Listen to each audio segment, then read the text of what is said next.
Good evening, Carmel families. Thank you so much for taking the time out of your very busy schedules to stop by the band room here on Virtual Curriculum Night. It means a whole lot to me that you're here today. Now, if you don't know who I am, my name is Lane Mashburn, and I'm the Director of Bands here at Carmel Middle School. Essentially what that means is I have the best job in the entire world as I get to teach your students how to play their instruments from scratch. This class is very much so a beginner class, designed for the beginner. No student in this class has ever played their instrument before, and there's four main instrument groups that we have.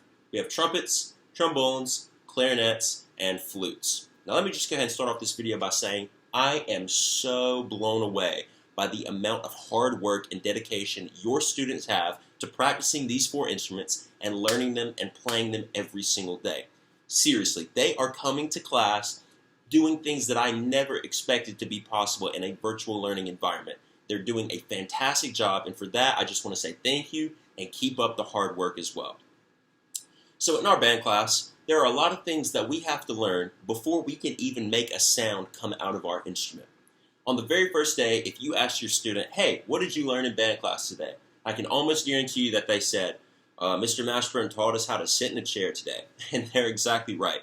The very first thing I teach my students is how do we present ourselves when we're playing music, and how do we present ourselves while we're playing our instrument. That means that we're sitting up on the edge of our chair, feet flat on the floor, shoulders are relaxed and back, our chests are out, and our neck is upright in this L position as well. You should see them playing in that position every single time they ever pick up their instruments. And for the most part, I see them do that as well. From there, they had to learn a ton of different musical concepts. They had to learn how to put their instrument together. They had to learn how to take care of it and clean it. They had to learn how to properly breathe when they're playing their instrument. They had to learn how to read notes and count rhythms such as quarter notes, half notes, whole notes, and eighth notes. They're doing a great job with all of that stuff.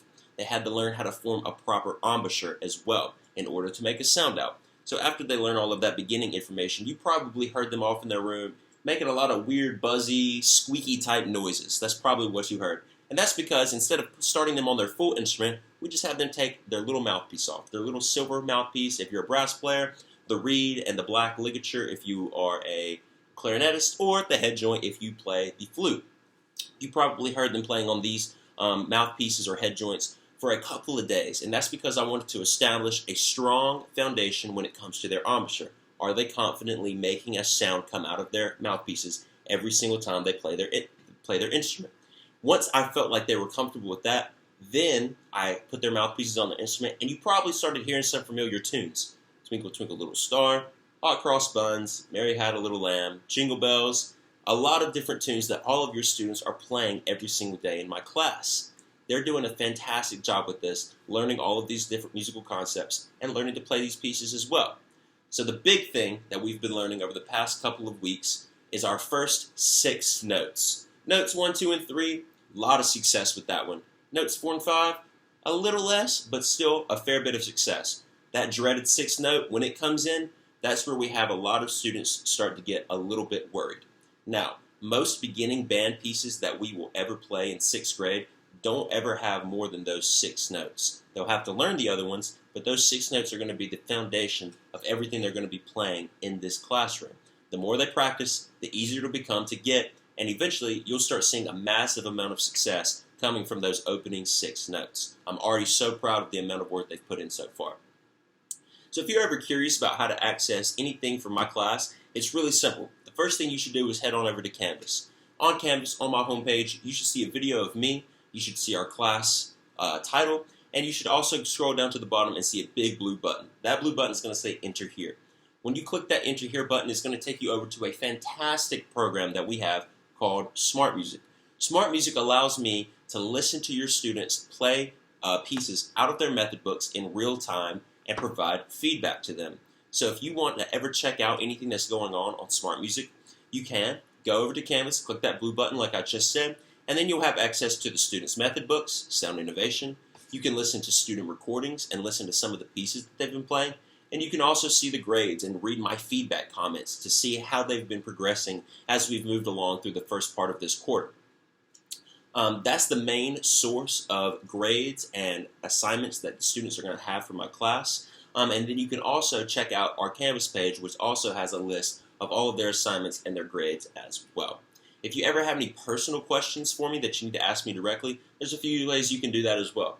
Number one, it's always easy to reach out to me via email, charles.l.mashburn@cms.k12.nc.us. I try my very best to respond as quickly as I possibly can. A lot of you are also on my Remind page, which is fantastic. It's an easy way for me to send you reminders and updates about things going on in class, upcoming assignments, and all of that good stuff. So if you want to join my Remind class, the code is listed on Canvas, or you can shoot me an email requesting it as well. I am so proud of the work that your students have been putting into this class. It is not easy to start learning how to play an instrument alone at home, and the only source of communication with your instructor is through Zoom. So the fact that they are already playing their first 5 notes, working on that 6th one, and playing a lot of great pieces out of your Sound Innovations book is blowing me away. I'm so proud of them, and I'm hoping that they keep up this great level of enthusiasm and hard work. Parents, here's what you can do to help your students out. Number one, stay on top of them for their tasks. Constantly ask them if they're practiced today. At least make sure that they're practicing for around 20 minutes or so every single day. And then number two, provide a lot of encouragement. I've seen it time and time again. These students get really frustrated with themselves if they don't pick up on a concept right away. Oh, I can't get my next note out. Oh, I messed up on this measure. Whatever the case may be, remind them that they are beginners. Sometimes, as a musician, the best thing that you can do is set your instrument down and take a step back. Go take a walk outside, get a drink of water, take your dog out, play a little bit of video games, watch some TV, and then come back, pick your instrument back up and try again. The more frustrated you get in your practice session and the more you try to sit there and force yourself to play something, the harder it's going to become. So remind your students that, hey, you're a beginner. It's okay that you're not perfect. Sit your instrument down, take a breather, and I can almost guarantee that when they come back and pick their instrument back up, they're going to have a lot easier time playing whatever they were struggling with before. Again, thank you so much for stopping by our virtual curriculum night. If you ever have any questions, comments, or concerns, feel free to reach out to me. I'm always available. And for the rest of you students, please keep up the hard work. I really appreciate it. Thank you all, and have a fantastic rest of your evening.